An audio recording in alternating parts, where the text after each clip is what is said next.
Welcome to the lab. This is the Big Scientist channel where we explore the why so you know how.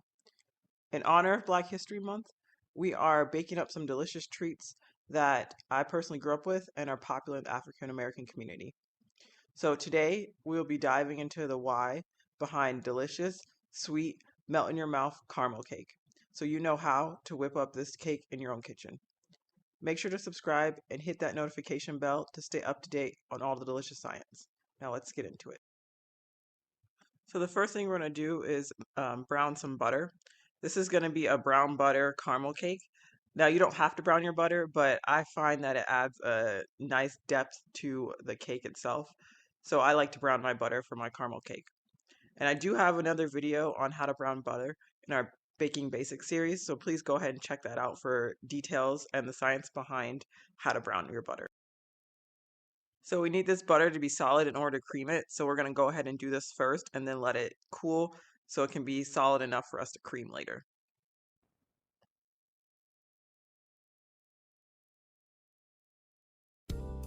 Now I'm just going to spray my bundt pan. I like to use a bundt pan, but you can use those round pans and make a layered cake if you want. I like to make my caramel cakes in a bundt pan, so I'm going to spray a bundt pan down so it doesn't stick. So now we're going to go ahead and start weighing our dry ingredients. And please check out our Baking Basics video of how to measure dry ingredients so you know how to measure your dry ingredients. Weight is actually the most accurate way to measure your ingredients. But if you don't have a kitchen scale, there are tips and tricks on how to measure using your plastic cups and spoons. So please check that video out. So I'm just whisking the ingredients together so that they're thoroughly combined in the flour, and then we're going to move on to our next step.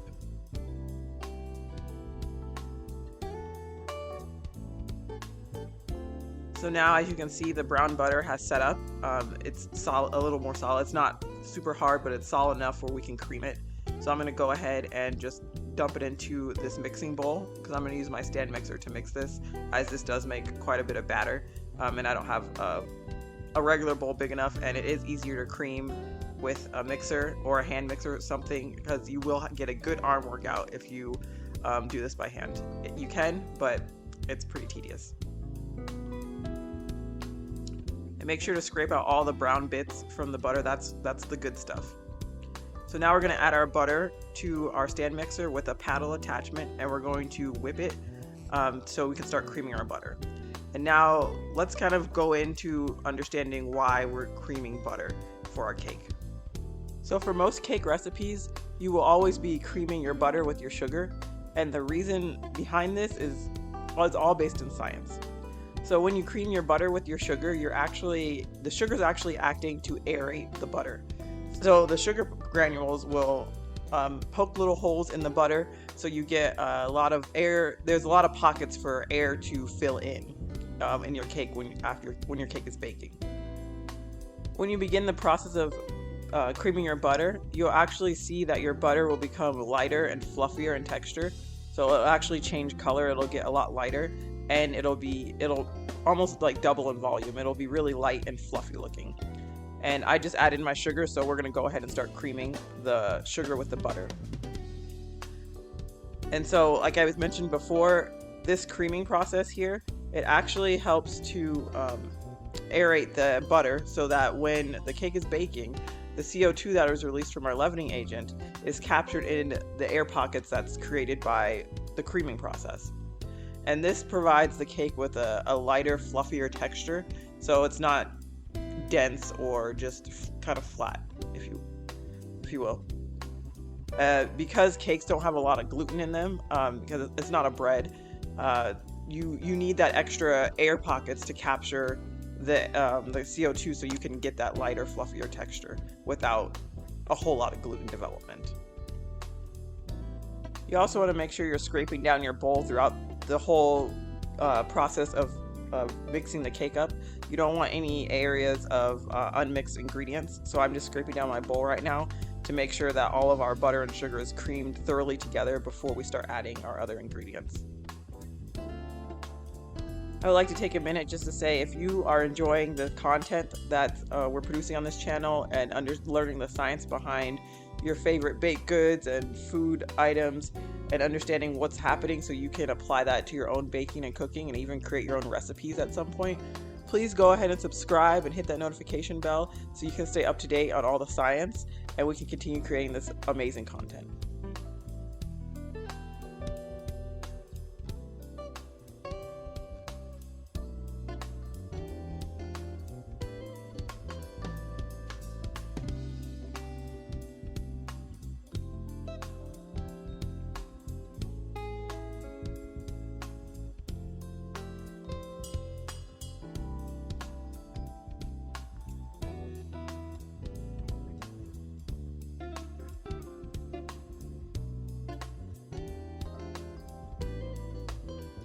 So as you can see, the butter is lighter in color and it's doubled in volume almost, and it's getting really creamy looking.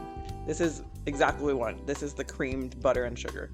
So now we can move on to our next step of adding our eggs.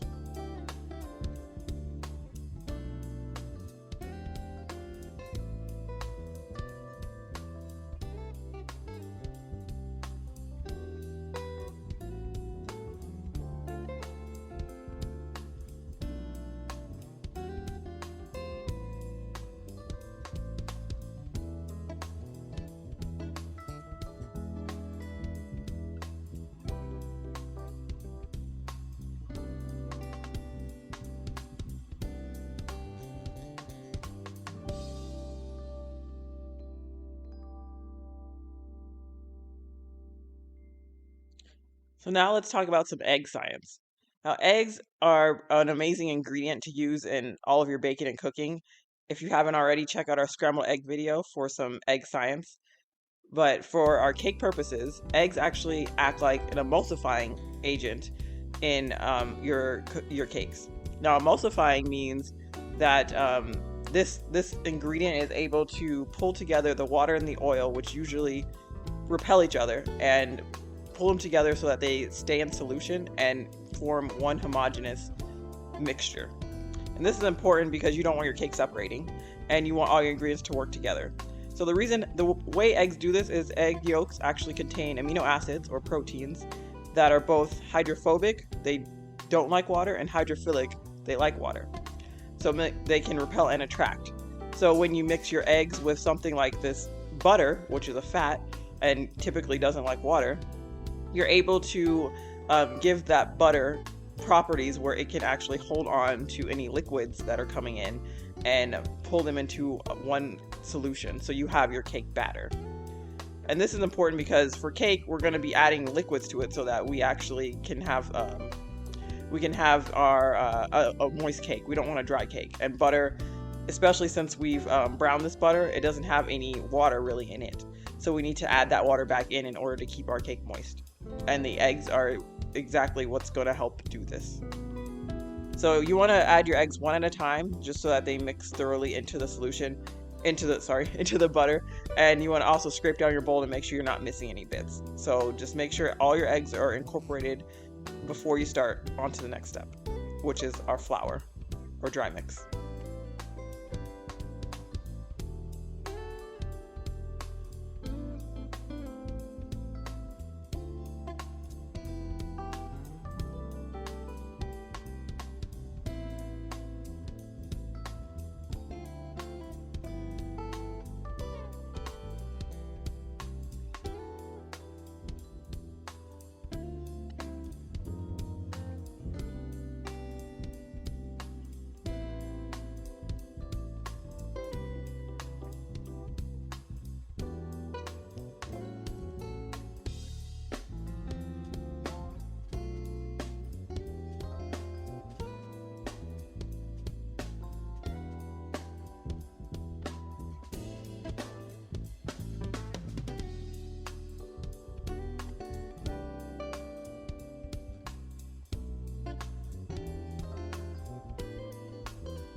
So now we're going to start adding our flour and our liquid, which is our milk and water, alternating. And the reason why we're alternating is because we don't want to overwhelm the batter and shock it in any way to make it separate or work harder, because we don't want to develop too much gluten. So what our flour is doing in this is it's providing structure with gluten. And I know we keep saying we don't want it to develop too much gluten, but we need some gluten to hold the cake, to give the cake structure. So we are going to develop some of the gluten by just in general mixing the ingredients together, but we don't want to over-mix it and create too much gluten. Otherwise our cake will have a tough texture and it'll be more bread-like than cake.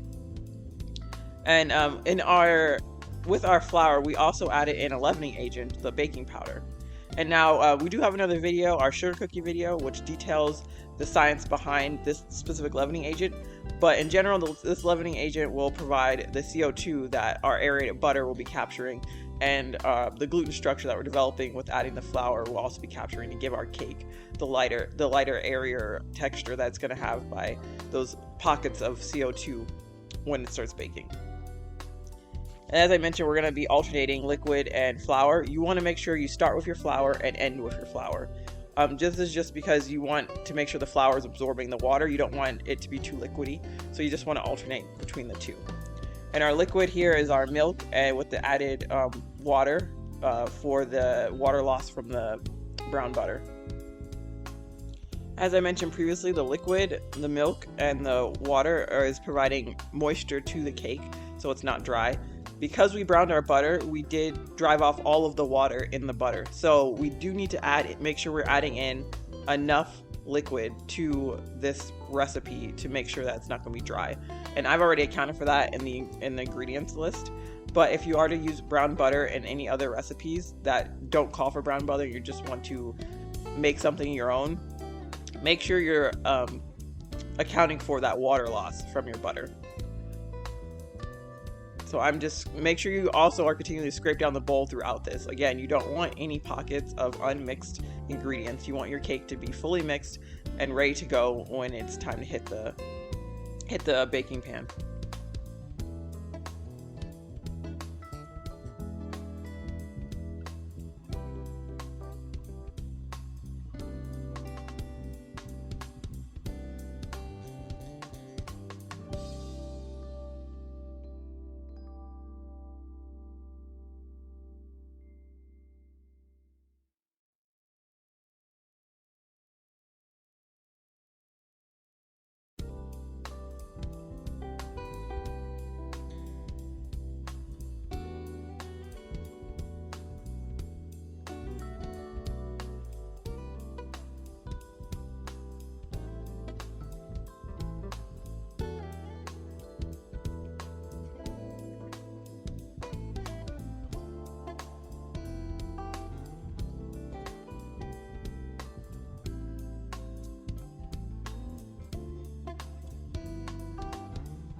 Okay, so all of the ingredients have been added, and as you can see, this is a lot of batter. This recipe does make a good amount of batter, but like I said, I like to use a bump pan, so all of this will fit into the bump pan. But if you want, you can use 9-inch rounds, and I believe it makes about 2 to 3 depending on how thick the layers you want.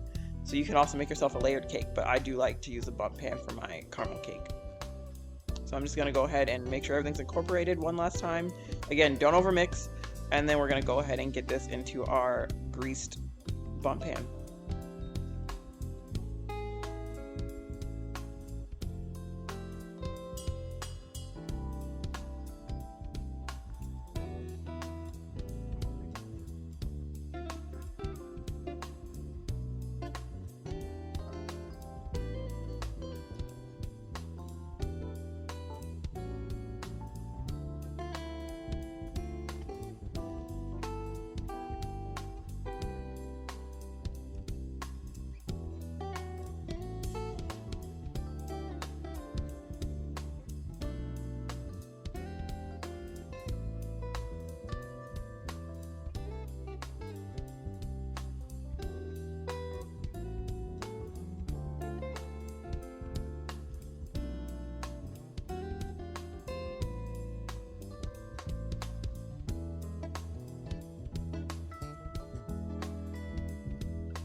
So once I have all the batter in, I like to smooth it out in the pan just to make sure it bakes evenly, just to give it a good head start.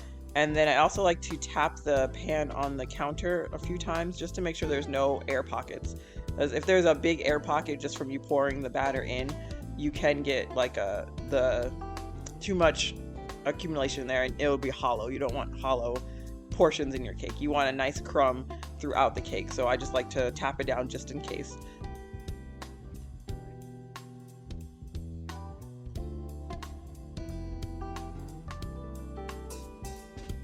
So now I'm sticking my cake in a preheated 350-degree oven, and because this is a bump pan, it took a lot longer. It took about an hour to bake, but just be conscious of the size of your pan and how long it's going to take you to bake your cake.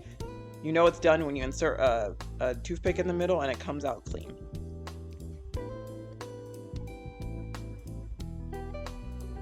So you do want to let your cake cool for at least 5 minutes in the pan before you try to flip it out of the pan.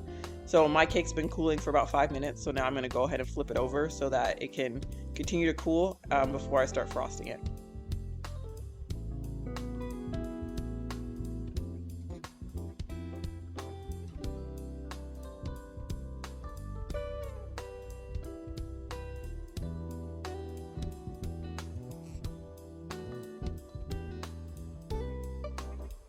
So while the cake is cooling, we're going to go ahead and make our caramel frosting.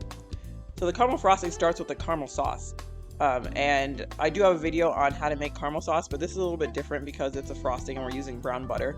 We're actually just going to melt the butter first, add our sugar in, bring that to a boil, and then we are going to add in our cream and then take it off the heat, and we're going to mix in powdered sugar to make it into a frosting. And so when you melt the butter and you add your sugar, it's gonna look a little funky because the oil will kind of float on top of the sugar as it's cooking. But just know that it's going to be okay. It's all going to come together in the end. It's all going to turn into a delicious frosting. So just keep mixing and stirring it, and just make sure you don't burn it. It's dark because of the brown sugar, so just watch it, and when it's boiling, you don't need to boil too much. You just need to boil enough so that everything's melted and get to incorporate evenly.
So now that our sugar and butter is boiling, it's time to add in our milk.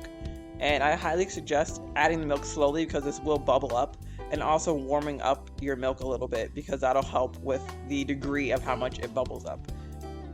So just stir it in very slowly, and then once we've stirred in all of our milk, what we're gonna let it boil for about another minute, and then it's off the heat.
Okay, so now we're ready to start making the actual frosting.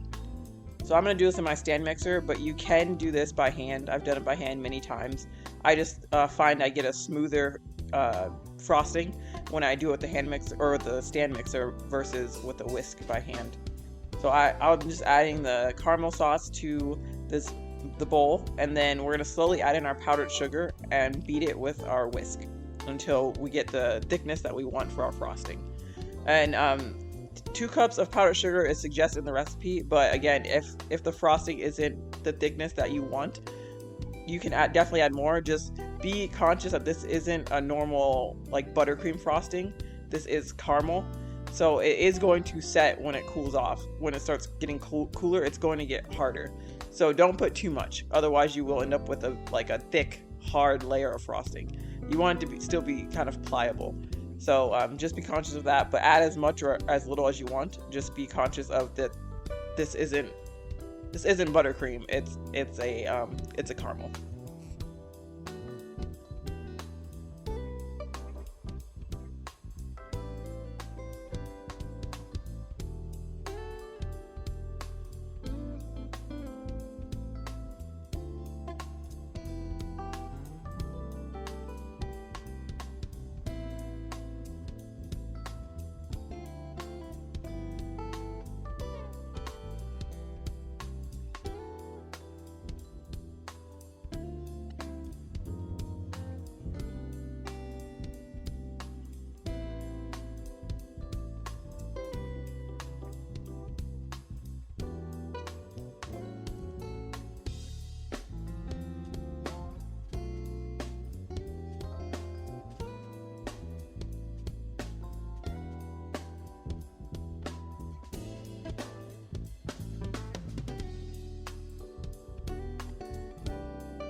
So my frosting is done, so I'm going to go ahead and start frosting my cake. And it's best to do this while this is warm. Like I said, the caramel does set up a little different than a normal buttercream frosting. So you do want to work with it while it's warm.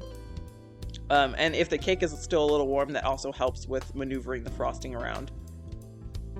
And I'll just be honest, I'm not a cake decorator, but I'm just going to get this onto the cake as best I can, just to cover it with the caramel frosting.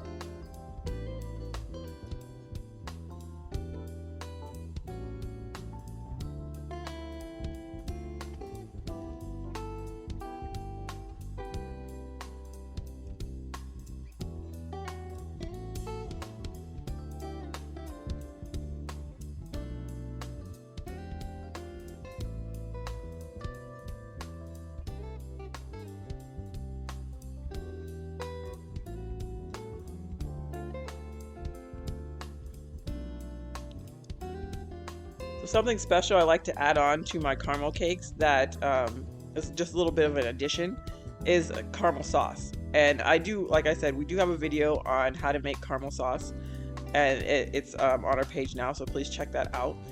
But I just like to drizzle it over the top. It's a salted caramel sauce. It gives it a nice little oomph to the caramel frosting, in addition to the caramel frosting, and I just feel it adds a little bit more flavor to it as well.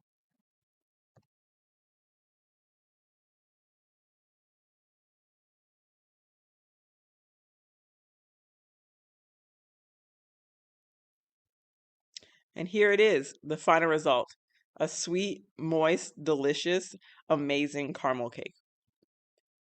So don't forget to subscribe and leave a comment below letting us know if you've ever had caramel cake or if you ever made one yourself. Like, tell us what you like about caramel cake and how you make yours. Because, like I said, I make mine in a bundt. So, however you make your guys's, please let us know. We're always interested to hear some feedback. Well, happy Black History Month. And until next time, happy baking.